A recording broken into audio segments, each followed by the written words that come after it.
Mash Burn Dead and Shigeo Kageyama. The fight between unlimited muscles versus infinite psychic power.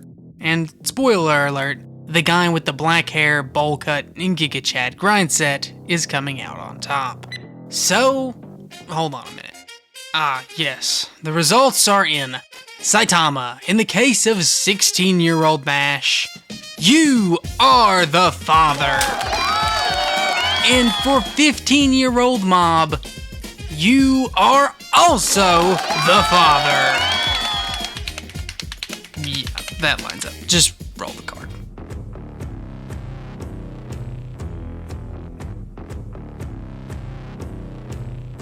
Alright, so here's the rundown for all those who don't know. This one's Mob, and this one is Mash. They're two of the most similar looking characters I've ever seen. And yes, they both bear a striking resemblance to the Caped Bald himself. But if you thought the connection stopped there, then you're in for a treat. Cause whether it's hailing from massively underrated series, sharing general themes of self-improvement and the intrinsic value of people, or just being ludicrously strong, these two are honestly so similar that if you blinked and they just changed places mid-episode, you probably wouldn't even notice right away. So, needless to say, with so much wholesome content in common, you guys obviously want to see them fight to the death. Of course, knowing my track record, you'd probably imagine that I was much obliged. But there are two tiny problems that make this fight a little complicated to discuss. The first is that in character, these two are less likely to throw hands than putting Gandhi and Mother Teresa in the octagon. They both just really hate fighting, don't like challenging strong people, and have no interest in using their specific talents for combat. So to make them duke it out, we're either gonna have to assume that someone's holding the Milk and Cream Puffs hostage for Mash and Mob to genuinely lock in, or just, assume they have a good reason to fight. Leave it up to your own imagination there. The other problem here, though, is actually a bit more complicated. Because, unlike everyone else we've stacked up against the boy who lifts, Mob actually has powers. And they're not even your generic garden variety of powers either, since Mob, as an Esper, was basically born with a roided up version of the Force from Star Wars. And while things like telekinesis or mind hacks may seem somewhat underwhelming at face value, tell me, do you remember what happens to people without the Force when they fight a Jedi?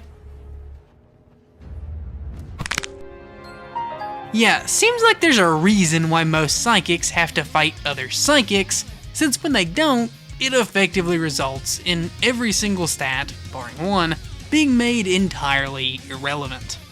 After all, you can't dodge a 20-kilometer wide invisible hand of God, and no amount of durability is preventing you from being dropped to the bottom of the ocean, let alone allowing you to find a way around all of Mob's other ridiculous hacks. And now remember that we're pitting this kind of ability against Mash, a wizard born with no magic, no powers, and no counters to something like this. So you might as well just throw everything else that matters to a conventional versus battle straight out the window, because this fight can only really come down to their raw, unfiltered strength. Since if Mob at any point can overpower Mash, then go figure the dude just gets turned into a pretzel like Suzuki. But if Mob can't overwhelm Mash's godlike physique, then all Mash really has to do for a win is bust through Mob's omnidirectional psychic barrier and lay Lil Bro out like it's a game of Tenkaichi 3. Since you can't exactly push something away once it's got you in a chokehold, now can you? As for which of these two events is more likely, it honestly really depends on which version of the characters you're using, because both Mob and Mash are sort of well known for their tendency to hold back. Which is also known as the opposite of what you should be doing to the subscribe button. In the case of Mash, he clearly went to the Rock Lee school of holding back to get his paws on those muscle-suppressing bracelets, making it pretty easy to scale him without said bracelets on. But for Mob, it's a bit more complicated, as his power level is derived from emotion. So, by suppressing his limitless Esper abilities throughout his life, Mob has progressively suppressed his own emotional state, degrading both his personality and ambitions further and further until the point of appearing as little more than an average NPC. Whether it's his looks, demeanor, or even titular nickname, everything that makes up Mob as a character is totally reliant upon those self-imposed emotional restrictions. So, as you can expect, the process of unbottling a lifetime's worth of emotions would probably be hard enough to precisely manage, even without the whole godlike powers threatening to destroy the world as we know it part. Which basically gives Mob two separate maximum outputs, shown to us through these handy percentage meters that pop up throughout the chapters of his story, as Mob's emotional state builds up to these sort of explosive releases. The first of these max forms could be seen as what happens when Mob strongly feels any singular emotion. From sadness to anger, gratitude, or even bloodlust, if Mob emotionally builds up to the point of expressing anything fully, he activates what's referred to as his 100% form.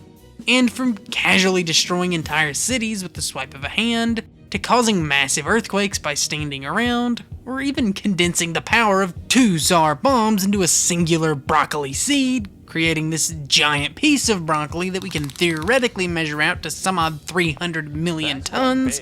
Clearly, whenever Mob actually puts forth this 100% effort, he's very impressive. Especially when other, likely weaker psychics like Dimple could literally hurl that same nigh mountain-sized piece of vegetation into outer space at escape velocity, which would require more force than the entire world's nuclear arsenal put together, or enough to easily level islands to the sea floor. And when looking at feats of random spirits turning massive cityscapes into seas of magma, or Shigeo himself making entire thunderstorms and tornadoes, it's not particularly inconsistent to say he's in those sorts of ranges. But when you consider that Mash just sort of launches a continent across the globe with his bare hands as a casual feat, hopefully I don't have to explain why even a charitable take on island-busting 100% Mob probably isn't really worth discussing. Which of course brings us to Mob's other primary form, the emotional equivalent of shoving a pack of Mentos down his unstable bottle of feelings, the triple question mark mode. Because when one decently well-managed emotion isn't enough to hack it, Mob can be prone to letting loose. And when he does, Mob's innermost subconscious, literally born from the resentment he felt for being suppressed, finally comes out to play, leaving him completely bloodlusted with unfiltered control of Mob's peak psychic potential. And aside from what we saw at the end of his series, there isn't much Mob himself can exactly do to suppress this power alone. And once it's out of the bag, good luck trying to find anyone else who can either. Since, another spoiler alert, Mob just walking around like this was enough to cause constant natural disasters, rip apart an entire city, solo most of his verse, and increase Earth's gravity around himself like some sort of human singularity. And if it wasn't for the new GOAT of the 21st century himself pulling up to the scene, the final episode probably would have just been lights out for everyone. Fortunately though, even with this vague, nigh uncapped potential, we still have a pretty good way to gauge his strength outside of the story, since, unlike most franchises that only encompass one world, the author of Mob Psycho has actually written multiple other stories, and straight up told us how strong Mob is in comparison to the other franchises he created. And if you're into this series at all, you probably already know the author I'm referring to here is One, as in the same one who created One Punch Man. Meaning that, funnily enough, even though Mash has no actual relation to Saitama, Mob is so adjacent to him that he not only shares the same creator, but is directly compared to Opium's cast by the man himself. In our case though, there's a particular character within One's wider multiverse who Mob's power is measured up against. The Tornado of Terror herself, Tatsumaki. as it was directly stated by one that if Mob was up against Tatsumaki, the winner is usually Tatsumaki, but if he gets serious, one isn't sure who would win. Now, it's very important to remember that this statement was made back in 2015, during the webcomic's original run, which makes one's current thoughts on a manga Tatsumaki pretty hard to quantify. And although Murata has said in the past that he'd like to keep the power scaling between both versions consistent, if you don't believe one would agree with that notion, then Mob can't really be scaled to anything in Murata's version of the OPM manga. But everything before the Psychic Sisters arc in the webcomic should still be fair game. Going off that, Mob being able to match a webcomic Tatsumaki is still really impressive, since Tatsumaki, as is stated in that same interview, could defeat Golden S, a powerful dragon-class monster that can solo the S-class heroes and even take a punch from Monster Garo.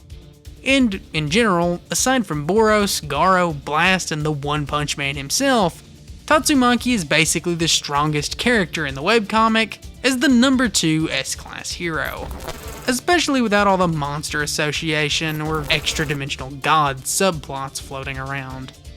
So Mob being her effective equal means you can practically scale him above anyone in either of their series, outside of those very top tiers, who are often defined by their planetary-esque feats, such as Boros threatening to destroy Earth's surface, Monster Garo being his stated equal in the webcomic, or just anything to do with Saitama. And if you add in Mark's own feats, however few and far apart they may be, or just decide to use the OPM manga scaling, then we've seen Mob destroy Mogami's entire, potentially planet-sized spirit world, and Tatsumaki has survived continental slicing attacks in the past, making it entirely possible for a full-power Mob to be at least continental, if not multi-continental, on a highball. Whichever you choose, it's certainly more than Mash's casual continental kickboarding from before, but is it really enough to handle everyone's favorite Harry Potter at home? Well, it kinda depends on how you interpret one thing. Mash, in the last 10 or so chapters of his manga, receives a massive power boost from being buddy-buddy with God, and through using said amp, he goes on to pummel the absolute crap out of a guy named Innocent Zero, a god of time who continually reset and replayed this exact fight on loop, potentially an infinite number of times, like Mash was some sort of Elden Ring boss, yet his power still managed to be so far below Mash that the best he could do with all those attempts was scuff him up a little, despite the fact that we know Innocent Zero's maximum spell can destroy the whole planet, since literally everyone, including God himself, agreed on panel that Earth was about to be nuked from existence if it wasn't stopped. And knowing that makes things a bit more clear-cut, because even at his lowest interpretations, Mash just has better, more consistent, pure strength showings than anything Mob has given us. And while Mash's lack of powers seemed like an obvious weakness at first, once telekinesis is out of the picture, like Mash has pulled off many times before, Mob can only really fall back on things like mental attacks, possessing his body, or energy absorption. But since Mash has no energy worth taking, and the only thing he canonically trains besides his muscles is his hardened mind and iron will, it basically means Mob is stuck throwing mitts with Mash. And while we all love the kid, that is the absolute last place anyone wants to be. So until Saitama finds his way home with the milk, Muscles once again find a way to beat magic. And that's all for today. Thanks.